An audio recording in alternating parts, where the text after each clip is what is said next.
ایک بادشاہ تھا. بادشاہ جو ہوتے تھے ان کے اپنے اپنے مزاج ہوتے تھے. اس بادشاہ نے 4 5 6 کتے رکھے ہوئے تھے اور کتے بڑے بڑے کتے تھے اور بڑے وہ خونخوار کتے تھے, چیر پھاڑ کھا جاتے تھے, شیر جتنے ان کے قد تھے. بادشاہ تھوڑا سا کسی آدمی سے ناراض ہوتا نا تو ایک بہت بڑے پنجرے کے اندر ایک بہت بڑا سلاخوں کا گھر اس نے بنایا ہوا تھا, اس میں کتے ہوتے تھے اور کتے کو جب باندھ کے رکھا جاتا ہے تو زیادہ زہریلا ہو جاتا ہے, وہ زیادہ اس کے اندر کرواہٹ آتی ہے, زیادہ کاٹتا ہے. اس نے قید کیے ہوئے تھے. کتے تو بڑے زہریلے تھے. جس آدمی سے بادشاہ تھوڑا سا ناراض ہوتا نا تو وہ کتے کے آگے اس آدمی کو ڈالتا, کتے اس کو چیر پھاڑ کے کھا جاتے. یہ سزا تھی, لوگوں کو پتا تھا. بادشاہ کے وزیر نے بڑی خدمت کی بادشاہ کی, 35 سال تک نوکری کی. لیکن ہر سورج نے غروب تو نہیں ہوتا ہے نا, ہر چاند نے ڈلنا بھی ہوتا ہے. اب بوڑھا ہونے لگا, وہ جو مضبوط حافظہ تھا وہ کمزور ہونے لگا, ہلکی ہلکی غلطی. بادشاہ مزاج کا بادشاہ تھا, پر نہیں سمجھ میں آیا. تو میں نے کہا کہ لوگ کہتے ہیں ہمیں کام پیارا ہے, چم نہیں. تو رشتہ وفا کا تھا ہی نہیں. وزیر سمجھنے لگا کہ اب نہ میں بھی غلطیاں کرنے لگا ہوں تو ایسا نہ ہو کسی دن میں بھی ان کتوں کا شکار ہو جاؤں. اس نے بادشاہ سے کہا کہ بادشاہ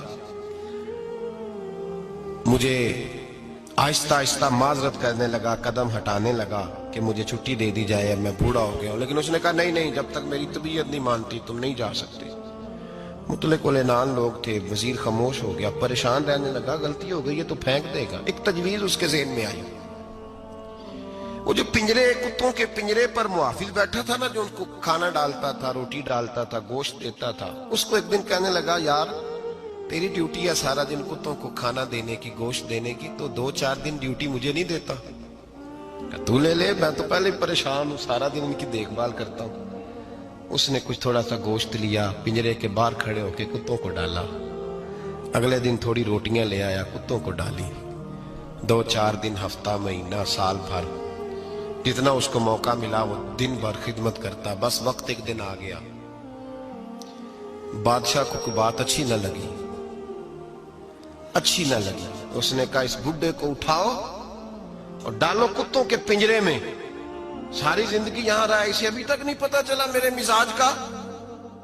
جب اٹھا کے پنجرے میں ڈالا نا تو بجائے اس کے کہ کتے اسے کاٹ کھاتے, وہ اس کے پیر چومنے لگے. وہ پیر چومنے لگے, ہاتھ چومنے لگے, چاٹنے لگے.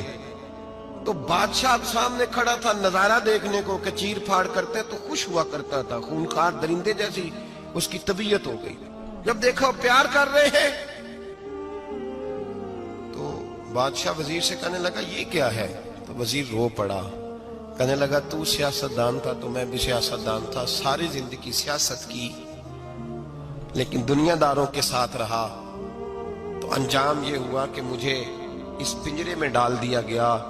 دیکھ تو بہت بڑا سیانہ تھا اور میں بھی سمجھدار تھا, وزیر رہا, لیکن ہمارا روح کا رشتہ نہ بن سکا. ارے ہم سے تو یہ کتے ہی اچھے نکلے. تیری 40 35 سال خدمت کی تو تو نے کتوں کے آگے ڈال دیا. انہیں تو چند مہینے روٹی ڈالی ہے, میرے وفادار ہو گئے. چند مہینے روٹی, جنہ تنا وچ عشق نہ رچیا کتے او نہ تھی چنگے. جنہ تنا وچ عشق نہ رچیا کتے او نہ تھی چنگے. مالک دے کر راکھی کر دے سابر بھکھے ننگے. اور بابا بلے شاہ صاحب فرماتے ہیں تو راتی جاگے تے شیخ صدا میں, راتی جاگ دے کتے تے تیتھوں اتے مالک دا در مول نہ چھڑ دے. پاویں مارو 100 جتے تے تیتھوں اتے رکھا سکھا کھا. دنے جار رکھاں وچ ستے تیتھوں اتے ایک برکی دا قدر پچھانن. پاویں مالک ہو من ستے, ایک برکی دا اوپر کھڑے ہو کے کام نہیں کرانا پڑتا کہ میں کھڑا رہوں گا تو کام صحیح ہوگا, جاؤں گا تو نہ. ایک برکی دا قدر پچھانن پاویں مالک ہو من ستے. پھر اپنے آپ کو مخاطب کیا, کہنے لگے اٹھ بلیا, چل یار منا لے نہیں تے بازی لے گئے.